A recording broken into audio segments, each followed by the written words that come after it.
आशुतोष, आपके आम आदमी पार्टी छोड़ने की वजह और दीप के आपका वो सवाल, मैंने वो सवाल हाँ, पूछा कि एयरपोर्ट से लेके इतना वेलकम आपको मिला जी। इसकी कोई खास वजह? सर इसको तो मैं इसका क्योंकि हम लोग बीजेपी की बी टीम है सर, इसलिए हमको इतना वेलकम मिला है। अरे यार, अरे यार आप ना इस तरह सवाल अवॉइड कर जाते हैं। नहीं, पीएम केयर्स बोलकर आपने वो मैं दे फंडिंग देता वाला हूं, मैं सवाल देता अवॉइड हूं। किया। हाँ। नहीं मैं दे देता हूं। तो सर जिन लोगों ने मुझे एयरपोर्ट पर पूरा वेलकम किया उन्हीं लोगों ने मुझे पहले क्या कहा था, नेशनल सिक्योरिटी थ्रेट है ये। तो मैं वापस जब इंडिया आया, आपको पता है मेरे साथ हुआ क्या? ये अभी तक स्टोरी कहीं बाहर नहीं आई है क्योंकि ये कभी पूछा नहीं गया कि हुआ क्या एयरपोर्ट पर। मैं एयरपोर्ट पर आता हूं, एयरपोर्ट फ्लाइट के अंदर एक स्टाफ आता है, कहते अभिजीत दीपके। मैंने बोला यस, कहते चलिए साथ में। मैंने बोला हो गया, तिहाड़ चलना है अब यहां से। तो मैंने बोला कि सर एक बता सकते हो कहाँ लेकर जाओगे, लाइक घर पर फोन करके बताना है। तो कहते नहीं सर, हम एयरवेज के स्टाफ से, एयरलाइंस के स्टाफ से, हम पुलिस वाले नहीं है। तो मैं बोला अच्छा। तो फिर थोड़ा रिलीफ फील हुआ। तो फिर उसके बाद वो सारे मेरा इमिग्रेशन 5 मिनट में कर दिया उन्होंने। मैं भी सरप्राइज था सर, जब भी मैं इंडिया में आता था मुझे 1-1.5 घंटा लगता था इमिग्रेशन के लिए। उस दिन मेरा 5 मिनट में इमिग्रेशन करवा दिया इन लोगों ने। और फिर मुझे कॉर्नर में जो रूम था वहां लेकर गए जहां थे 10-15 पुलिस ऑफिसर्स। तो वो देखकर मुझे लगा हो गया, दिस इज इट, यहां से मैं जा रहा हूं तिहाड़। तो मैं जैसे ही अंदर चला गया रूम में तो मैंने कहा हेलो सर, सारे कहते अभिजीत जी आप आ गए। मैंने कहा फिर सर अरेस्ट हो रहा हूं मैं, बता दीजिए घर पर एक बार आखिरी बार बात कर लेता हूं। तो कहते अरे नहीं, आपको क्यों लग रहा है हम आपको अरेस्ट करने आए? तो मैंने पूछा फिर ये सब? तो कहते नहीं, हम तो आपको परमिशन देने आए। तो मैं खुद सरप्राइज्ड, ये क्या हो रहा है? तो मैंने कहा परमिशन मिल रही है मुझे? कहते हाँ, बस पुलिस थाने के सामने धरना मत दे देना, आप सीधा जंतर मंतर चले जाना।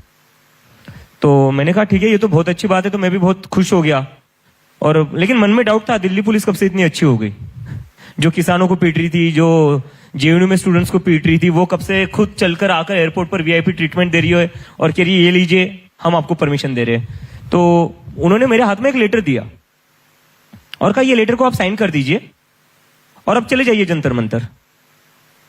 तो मैं तब थोड़ा सस्पिशियस हो गया। तो मैंने देखा लेटर मेरे नाम से लिखा हुआ है। क्या लिखा हुआ? लेटर जो था उनका परमिशन लेटर, वो मेरे नाम से लिखा हुआ था, on behalf of me, without even consulting me, या मेरे लॉयर से भी बिना बात किए, या आशु या सौरभ को भी नहीं पता। मतलब परमिशन मांगी नहीं थी, दे दी गई। हाँ, ऐसा? और वो कह रहे थे आप इस लेटर पर साइन कर दीजिए। तो मैंने बोला उनसे, मैंने पूछा कि आपने आशुतोष से बात की है, सौरभ से बात की है, या मेरे लॉयर से बात की है? कहते नहीं, ये तो हमने एक स्टैंडर्ड ड्राफ्ट होता है, आपको वही दिया है हमने, आपके नाम से हमने टाइप करके हम लेकर आए। मैंने बोला इतने अच्छे तो नहीं हो तुम लोग, हमें पता है। तो मैंने बोला मैं ऐसे ही तो साइन नहीं कर सकता, I will have to consult with my lawyer.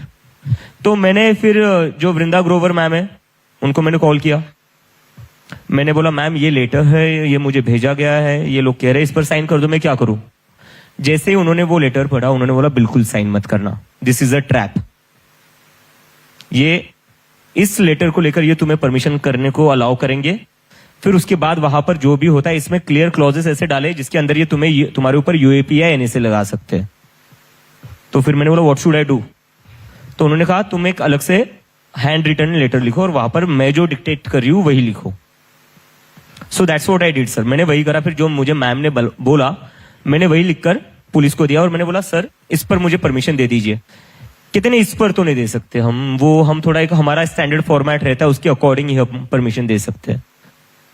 तो मैंने बोला लेकिन वो तो मैंने लिखा ही नहीं ना, वो मेरे से पूछकर थोड़ी ना लिखा है आपने, या मेरे लॉयर से थोड़ी ना पूछकर लिखा है। आप कुछ लिख कर दोगे, मैं कैसे कुछ भी साइन कर दूं? तो कहते नहीं स्टैंडर्ड ड्राफ्ट है, आप क्यों इतना डाउट कर रहे हो हम लोगों पर? हम तो चाहते हो आप प्रोटेस्ट करो। मैंने बोला अगर आप चाहते हो मैं प्रोटेस्ट करूं तो मैं जो लेटर लिख कर दे रहा हूं उसमें आपको परमिशन देने में दिक्कत क्या है?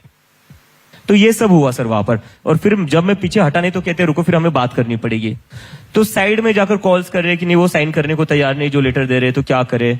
तो फिर वापस से आए, कहते कि आप जो लेटर दे रहे हो उस पर तो हम आपको परमिशन नहीं दे सकते।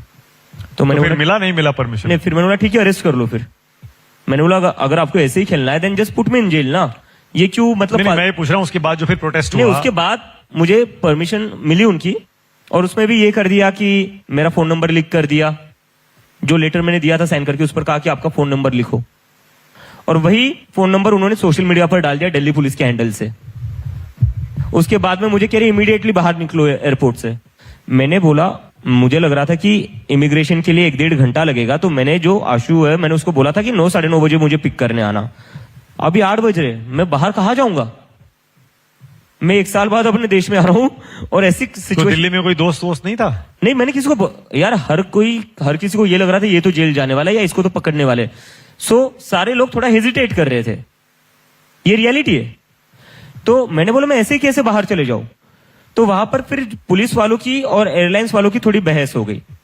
एयरलाइंस वाले भी कह रहे थे नहीं, ही इज आवर कस्टमर, ये अभी बाहर नहीं जा सकता, बाहर बहुत ज्यादा लोग हैं, सो अभी हमारी रिस्पॉन्सिबिलिटी है जब तक ये एयरपोर्ट पर है।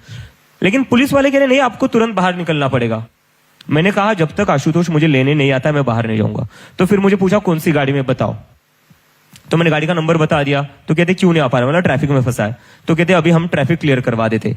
ये चीज आशुतोष हाँ, आप लेने गए थे?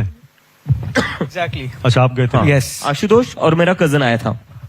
तो उसके बाद इन लोगों ने बोला कि अच्छा नहीं कोई बात नहीं, हम उनकी ट्रैफिक क्लियर करवा देते ताकि वो जल्दी आ पाए। तो मैंने बोला ठीक है बुला लीजिए।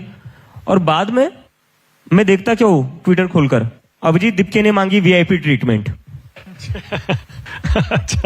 मैं ट्विटर खोल रहा हूँ, थोपी गई थी वो सिक्योरिटी। आपके चैनल पर चल रहा था, सोर्सेस के थ्रू अभिजीत दीपके ने, और कई सारे मीडिया चैनल्स चला रहे थे क्योंकि आप लोगों को आइडिया नहीं था। मैं ऐसा कि मुझे आप एयरपोर्ट से हकालने पर लगे हुए कि जल्दी से पहुंच जा तू जंतर मंतर, और खुद ही बोल रहे हो कि नहीं जो ट्रैफिक में गाड़ी फंसी है आपकी हम वो निकाल देते हैं, जो आपके दोस्त आपको लेने आने वाले। और दूसरी जगह आप खुद न्यूज प्लांट करवा रहे हो, अभिजीत दीपके ने मांगी एयरपोर्ट पर वीआईपी ट्रीटमेंट। और बाद में मैंने बात करी वृंदा ग्रोवर से, न्यूज चली वृंदा करात से बात करी, ये तो लेफ्टिस्ट है। तो ये सरकार ये सारी हरकतें कर रही थी उस दिन भी। और जब मैं जंतर मंतर पहुंचा, मेरा टाइम था वहां पहुंचने का, जो हमने डिसाइड करा था। नहीं, डिसाइड तो किया नहीं था, मुझे लगा मैं जेल जा रहा हूं। इसका मुझे कॉल आया था जब मैं लंदन में मेरा लेओवर था। तो ये बोलता है भाई प्लान क्या? मैंने बोला मैं जा रहा हूं जेल, तुम अपना देख लो। बस बोल देना, कुछ सपोर्ट में बोल देना। तो 10-10:30 बजे का प्रोटेस्ट था, मैं पहुंच गया 8:30-9 बजे। मैं देख रहा हूं लोगों से पहले जो 10 बजे का प्रोटेस्ट है, मीडिया वहां पर सारी आ खड़ी है। मीडिया आती है, विजुअल्स कैप्चर कर रही है, अभिजीत दीपके पहुंच गए जंतर मंतर, लेकिन जनता नहीं आई समर्थन में, प्रोटेस्ट फेल हो गया। तो पहले दिन से स्ट्रेटेजी ये थी कि अगर उनको पता था अरेस्ट कर देते बड़ा मुद्दा बन जाता। स्मार्ट लोग है ना सर, इतने सारे चुनाव ऐसे थोड़ी ना जीतते हैं, पता है टेढ़े काम कैसे करने हैं। अब आशुतोष